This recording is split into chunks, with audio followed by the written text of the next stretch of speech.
Hello friends, welcome back to my channel. ಇವತ್ತಿನ special recipe ಏನಂದರೆ ಹೊರಗಡೆ ರೋಡ್ ಸೈಡೆಲ್ಲ ಮಾಡ್ತಾರಲ್ರಿ ಎಗ್ ರೈಸ್, ಆ ಟೈಪ ಮನೆಯಲ್ಲೇ ಸುಲಭವಾಗಿ ಹೇಗೆ ಮಾಡ್ಕೊಳ್ಳೋದು ಅಂತೇಳಿ ನೋಡ್ಕೊಂಬರೋಣ ಬರ್ರಿ. ಅದಕ್ಕಿಂತ ಮುಂಚೆ ಹೊಸದಾಗಿ ಯಾರ್ಯಾರು ನೋಡತ್ತೀರಿ ಚಾನಲ್ನ ಸಬ್ಸ್ಕ್ರೈಬ್ ಮಾಡಿಕೊಂಡು ವಿಡಿಯೋ ನೋಡಿರಿ, ಪಕ್ಕದಲ್ಲಿರೋ ಬೆಲ್ ಐಕನ್ನ ಪ್ರೆಸ್ ಮಾಡಿರಿ. ಬನ್ನಿ ಈಗ ನೋಡ್ಕೊಂಬರೋಣ ಏನೇನು ಬೇಕಂತೇಳಿ. ಫಸ್ಟಿಗೆ ನಾ ಇಲ್ಲಿ ಒಂದು ದೊಡ್ಡ ಸೈಜ್ದು ಈರುಳ್ಳಿ ಹೆಚ್ಚಿಟ್ಕೊಂಡೇನಿ ರೀ, ಉದ್ದ. ಆಮೇಲೆ ಹಸಿಮೆಣ್ಸಿನ್ಕಾಯಿ, ಈಗ ಸೋಯಾ ಸಾಸ್, ಗರಂ ಮಸಾಲ ಮತ್ತು ಚಿಕನ್ ಮಸಾಲ, ಇದು ರೆಡ್ ಚಿಲ್ಲಿ ಸಾಸ್, ಕೊರೆಂಡರ್ ಪೌಡರ್, ಆಮೇಲೆ 4 ಎಗ್ ತೊಗೊಂಡೇನಿ ರೀ. ನೀವು ಎಷ್ಟು ಕ್ವಾಂಟಿಟಿ ಮಾಡ್ಕೋತಿರಲ್ಲ ಅಷ್ಟು ನೋಡಿಕೊಂಡು ತೊಗೋರಿ. ಇದು ಒಂದು 5ರಿಂದ 6 ಜನ ತಿನ್ಬೋದು ಅಷ್ಟು. ಒಂದೊಂದು ಪ್ಲೇಟ್ ಹಂಗೆ ತಿಂದ್ರೂ ಅಷ್ಟು ನೀವು ಎಷ್ಟು ಬೇಕೋ ಅಷ್ಟು ಕ್ವಾಂಟಿಟಿ ನೋಡಿ ಮಾಡಿರಿ. ಫಸ್ಟಿಗೆ ನಾ ಇಲ್ಲೇ ಒಲೆ ಮೇಲೆ ಒಂದು ಕಡಾಯಿ ಇಟ್ಕೊಂಡೇನಿ ರೀ. ಅದಕ್ಕೆ ಒಂದು 4ರಿಂದ 5 ಸ್ಪೂನಷ್ಟು ಎಣ್ಣೆ ಹಾಕ್ಕೊಳತ್ತೀನಿ. ಒಂಚೂರು ಎಣ್ಣೆ ಜಾಸ್ತಿನೇ ಇರ್ಬೇಕು ರೀ ಇದಕ್ಕೆ, ಅಂದ್ರೆ ಟೇಸ್ಟ್ ಚೆನ್ನಾಗಿ ಬರುತ್ತೆ.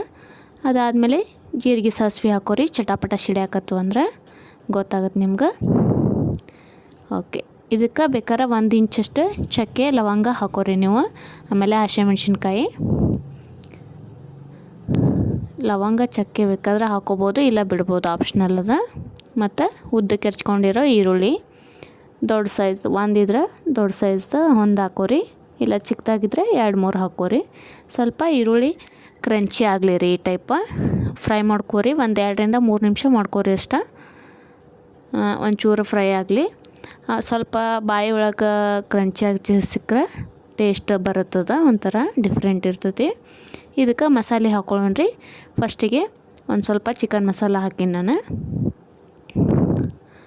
ಓಕೆ, ಈಗ ನೋಡಿಕೊಂಡು ಹಾಕೋರಿ ನೀವು ಮಸಾಲೆ ಎಲ್ಲ. ಗರಂ ಮಸಾಲ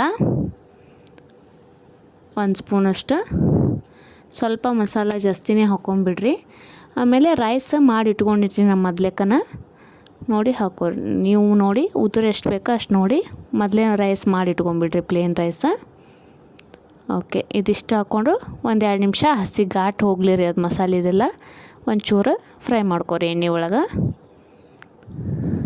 ಸೂಪರ್ ಅಂದರೆ ಸೂಪರ್ ಟೇಸ್ಟಿಯಾಗಿರ್ತದೆ ರೀ ಇದು. ಸೇಮ್ ಟು ಸೇಮ್ ಹೊರಗೆ ಹೆಂಗೆ ತಿಂತಿರಲ್ಲ ನೀವು ಅದೇ ಟೈಪ ಇರ್ತೈತಿ. ಆಮೇಲೆ 1 ಸ್ಪೂನಷ್ಟು ಸೋಯಾ ಜ್ಯೂಸ್ ಹಾಕ್ಕೊಳತ್ತೀನಿ.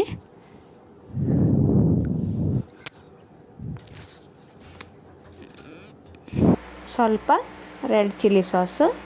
ಇದು ಸೋಯಾ ಸಾಸ್ ಅಂತೂ ಇರಲೇಬೇಕು ಚೈನೀಸ್ ಐಟಮ್ಸ್ಗೆಲ್ಲ. ನೋಡಿರಿ, ಇವೆರಡು ಸಾಸ್ ಹಾಕ್ಕೊಂಡು ಚೆನ್ನಾಗಿ ಮಿಕ್ಸ್ ಮಾಡ್ಕೊರಿ. ಈಗ ಒಂಥರ ಬೀದಿ ಬದಿ ಎಲ್ಲ ರೋಡ್ ಸೈಡ್ ಅಂಗಡಿಗಳ್ದಾಗ ಏನು ಇರ್ತೈತಲ್ಲ ರೀ ಎಗ್ ರೈಸ್, ಅದು ಒಂಥರ ಟೇಸ್ಟ್ ಇರುತ್ತೆ ರೀ, ಚೆನ್ನಾಗಿರ್ತೈತಿ, ಸ್ಪೆಷಲ್ ಅನ್ನಿಸ್ತೈತಿ. ಅದೇ ಟೈಪ್ ಆಗತ್ತೆ ರೀ ಇದನ್ನು. 1 ಸ್ಪೂನಷ್ಟು ಉಪ್ಪು ಹಾಕೋರಿ, ರುಚಿಗೆ ನೋಡಿ ಹಾಕೋರಿ. ಅನ್ನದೊಳಗೂ ಉಪ್ಪು ಇರ್ತೈತಿ ಮತ್ತು. ಓಕೆ, ಈಗ ಇದನ್ನ ಚೆನ್ನಾಗಿ ಮಿಕ್ಸ್ ಮಾಡ್ಕೊರಿ. ಇದಕ್ಕೆ ಶುಂಠಿ ಬೆಳ್ಳುಳ್ಳಿ ಹಾಕ್ಕೊಳತ್ತೀನಿ ನಾನು ಜಜ್ಜಿ. ಪೇಸ್ಟ್ ಇದ್ರೆ ನೀವು 1-1.5 ಸ್ಪೂನಷ್ಟು ಪೇಸ್ಟ್ ಹಾಕೊಂಬಿಡ್ರಿ. ಈಗ ಇದನ್ನ ಚೆನ್ನಾಗಿ ಮಿಕ್ಸ್ ಮಾಡ್ಕೊರಿ ಮತ್ತೊಂದು ಸಲ. ಸ್ವಲ್ಪ ಅದೆಲ್ಲ ಫ್ರೈ ಆಗಲಿ, ಹಸಿ ಶುಂಠಿ ಇರ್ತೈತಲ್ಲ ವಾಸನೆ ಎಲ್ಲ ಹೋಗ್ಬೇಕದು ಘಾಟ. ಓಕೆ, ಈಗ ಇದಕ್ಕೆ 1 ಸ್ಪೂನಷ್ಟು ಖಾರದ ಪುಡಿ ಹಾಕ್ಕೊಳತ್ತೀನಿ. ಈಗ ಆಗೈತೆ ರೀ. ಇದಕ್ಕೆ ಮೇನ್ ಇಂಗ್ರೀಡಿಯೆಂಟ್ಸ್ ಅಂದರೆ ಎಗ್ ರೀ. ಎಗ್ 4 ಎಗ್ ಇಲ್ಲಿ ಒಡೆದು ಇಟ್ಕೊಂಡಿನಿ ನಾನು ಮೊದಲೇಕನ. ಈ ಟೈಪ ಹಾಕ್ಕೊಂಡು ಚೆನ್ನಾಗಿ ಮಿಕ್ಸ್ ಮಾಡ್ಕೋಬೇಕು ರೀ ಇದನ್ನ. ಇದು ಮೇನ್ ನೋಡಿರಿ. ಈಗ ಅದೆಲ್ಲ ಮಸಾಲೆ ಚೆನ್ನಾಗಿ ಅದ ಕೂಡು ಮಟ್ಟ ಚೆಂದಾಗಿ ಕೈ ಬಿಡಲಾರ್ದಂಗೆ ಮಿಕ್ಸ್ ಮಾಡ್ಕೊರಿ. ಇದು ಎಷ್ಟು ಉದುರಾಗಿರ್ತೈತಲ್ಲ ಅಷ್ಟು ಅಂದ್ರೆ ರೈಸ್ ಒಳಗೆ ಕಾಣಿಸ್ಬಾರ್ದು ಇದು. ಆ ಟೈಪ ಸಣ್ಣಗೆ ಆಗೋ ಮಟ್ಟ ಹಿಂಗೆ ಕೈ ಬಿಡಲಾರ್ದಂಗೆ ಕೈ ಆಡಿಸ್ತಿರ್ಬೇಕು. ಓಕೆ, ಇನ್ನೊಂದು ಸಲ ಹೇಳತ್ತೀನಿ. ಮತ್ತು ಹೊಸ್ದಾಗಿ ಯಾರ್ಯಾರು ನೋಡತ್ತೀರಿ ಚಾನಲ್ನ ಸಬ್ಸ್ಕ್ರೈಬ್ ಮಾಡಿಕೊಂಡು ವಿಡಿಯೋ ನೋಡಿರಿ. ಓಕೆ, ಈಗ ಚೆನ್ನಾಗಿ ಮಿಕ್ಸ್ ಆಗತ್ತೈತಲ್ಲ, ಇನ್ನೂ ಹಸಕ್ಕೆ ಐತಿದು, ಪೂರ್ತಿ ಉದುರಾಗಿ ಬರ್ಬೇಕು ಆ ಟೈಪ. ನೋಡಿರಿ, ಈಗ ಆಗೈತಿ ಇದು. ಇದಕ್ಕೆ ರೈಸ್ ಮಾಡಿ ಇಟ್ಕೊಂಡಿನಿ ನಾನು ಮೊದಲೇಕ, ಅದನ್ನು ಹಾಕ್ಕೊಳತ್ತೀನಿ. ರೈಸ್ ಒಂದು ಸ್ವಲ್ಪ ಉದುರಿಲ್ರಿ. ಇದಕ್ಕೆ ನೀವು ಬೇಕಾದರೆ ಫುಡ್ ಕಲರ್ ಸಿಗ್ತದಲ್ಲ, ಅದು ಬಜ್ಜಿ ಬಣ್ಣ ಸ್ವಲ್ಪ ಅಲ್ಲೆಲ್ಲೇ ಒಂದೊಂದು ಡಾಟ್ ಬಿಟ್ಕೊಂಡೇನಿ ರೀ ನಾನು ಅನ್ನದೊಳಗೆ. ಅನ್ನ ಮಾಡಿ ಆದಮೇಲೆ ಬಿಡ್ಬೇಕು ರೀ ಇದನ್ನ, ಅಂದ್ರೆ ಅಲ್ಲಿ ಹೊರಗೆಲ್ಲ ತಿಂತಿರಲ್ಲ ನೀವು ಅದೇ ಟೈಪ ಬರ್ತೈತೆ ಅಂತೇಳಿ ಸ್ವಲ್ಪ ಹಾಕಿನ ಅಷ್ಟೆ ನಾನು. ಓಕೆ, ಎಷ್ಟು ಚೆನ್ನಾಗಿ ಕಾಣಿಸತ್ತೈತಲ್ಲ ರೀ. ಮಿಕ್ಸ್ ಮಾಡ್ಕೊರಿ ಚಲೋ ಹೊತ್ನಾಗೆ. ಓಕೆ, ಪೂರ್ತಿ ಇದು ಅಂದ್ರೆ ಗಂಟು ಇರಬಾರ್ದು, ಉದುರಾಗೆ ಇರ್ಬೇಕು.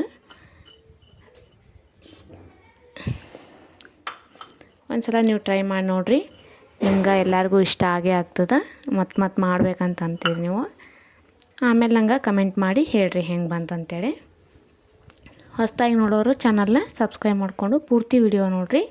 ಸೇಮ್ ಮೆಥಡ್ ಫಾಲೋ ಮಾಡಿ same to same road side ಹೆಂಗಿರ್ತೈತಲ್ಲ ಹಂಗೆ ಎಗ್ ರೈಸ್ ಮಾಡಿ ಹೆಂಗೆ ಬಂತಂತ ನಂಗೆ ಕಮೆಂಟ್ ಮಾಡಿ ಹೇಳ್ರಿ. ನೋಡ್ತಿರ್ಬೋದು, ಈ ಥರ ಚೆನ್ನಾಗಿ ಮಿಕ್ಸ್ ಮಾಡ್ಕೊರಿ. ಒಟ್ಟು ಎಗ್ ಎಲ್ಲ ಕಡೆನೂ ಪೂರ್ತಿ ಕಲ್ಕೋಬೇಕದ ಅನ್ನದೊಳಗೆ. ಓಕೆ, ಈಗ ನೋಡಿರಿ ರೆಡಿ ಆಗೈತೆ ಎಗ್ ರೈಸ್. ಒಂದು ಸಲ ಮಾಡಿ ಟೇಸ್ಟ್ ನೋಡಿರಿ ಹೆಂಗೆ ಬಂತಂತ. Thank you for watching.